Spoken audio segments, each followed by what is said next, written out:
Let's cover choosing your artist, okay? The importance of selecting the right artist and establishing a collaborative working relationship is that whenever you're choosing your artist, the most important thing is that you're building and establishing a long term relationship.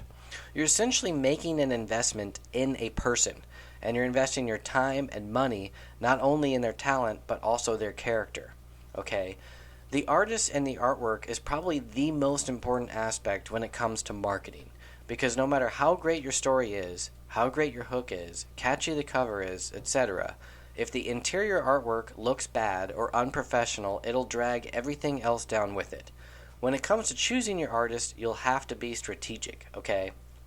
Your goal is to partner with an artist that will bring more value to your project than you're paying for. This doesn't mean you pay an artist less than they're worth. It just means that you need to find someone who's at a low point in their career while simultaneously better than most other artists out there, at least within their realm or within their level, okay? So it's a tough combo to find, but that's your job as a primary creator if you're expecting to profit from your comic, or if you're really focused on making this a long-term profitable career.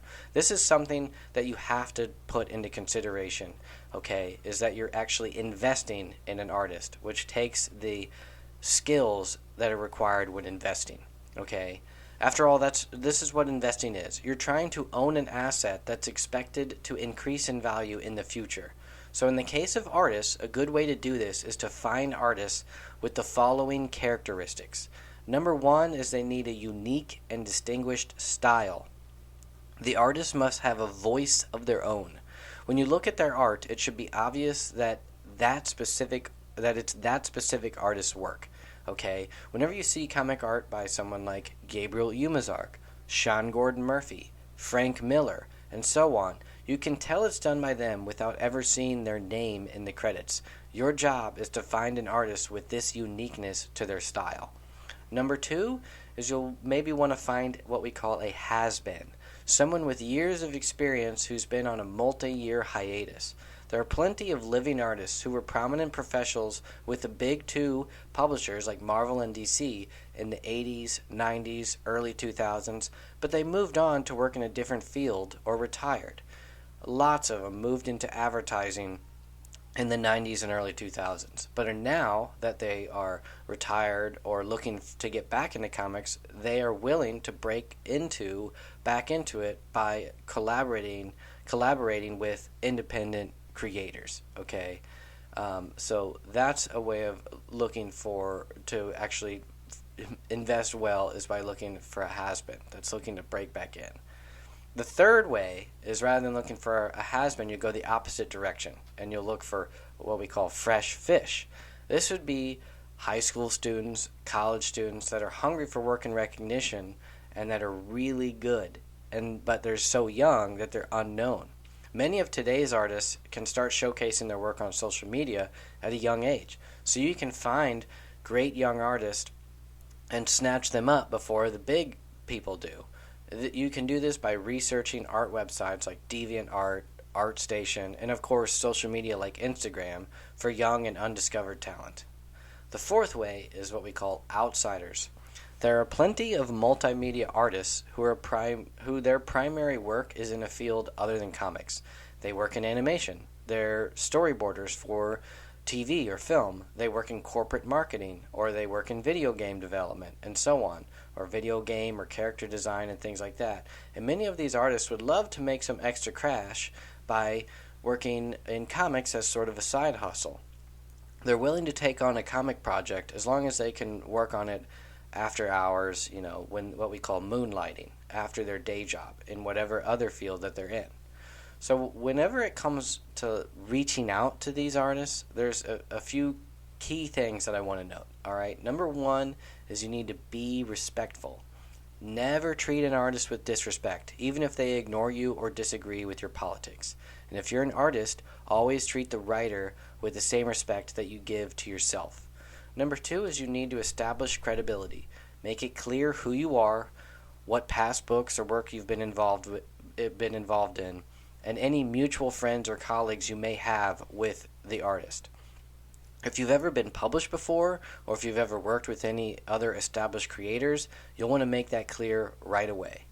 Okay, and the third thing is you need to give them a timeline for your project. You need to make it clear how long your book or series is and what your expectations are for a release and the time frame of your release. If you're looking to create a 4 to 6 issue limited series, like I suggest, let them know it's a limited series with loose deadlines, and you can expect the whole project to take somewhere between 9 and 18 months.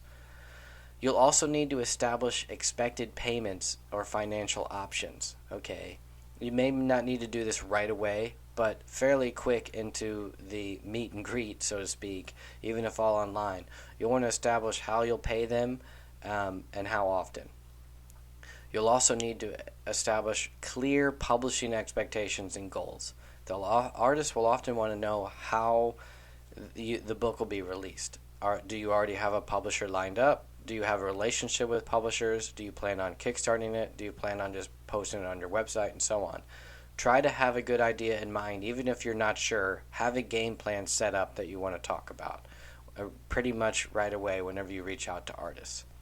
Now, when it comes to actually contacting them, the best way to contact an artist, I suggest, is by direct email or through direct messaging on social media.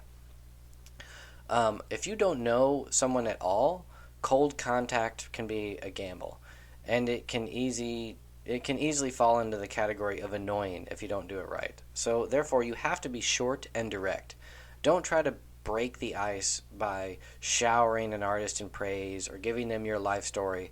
Just stick to the basics and give them something of value. When you reach out directly, I suggest the following. Okay, first, send an email. All right, and the email should just be 1 to 2 sentences establishing your credibility and the genre of your project. After that, if they respond back positively, then send them a full-page pitch of your project. And if they respond back again positively, even if remotely interested, then discuss the details as I listed before: your timeline, your budget, and your publishing expectations. If they respond positively but don't agree to work on the project that you pitched, thank them and then ask if they're open to work on a different project or a variant cover for the current project or some other kind of future project or any kind of other collaboration that you would be willing, or that they'd be open to work with. I've found that many times what I pitch them they don't like, but they'd be willing to work with me as a creator, or they like the project, they just aren't available at that time, so they'll ask if I can push the project to like next year kind of thing. These are the kinds of things that you'll learn when reaching out. Okay, so like I said, the whole point of this, the goal of reaching out to artists is to establish a relationship. All right, just reaching out and them responding back builds a relationship that even if it doesn't turn into a project right away, it can in the future.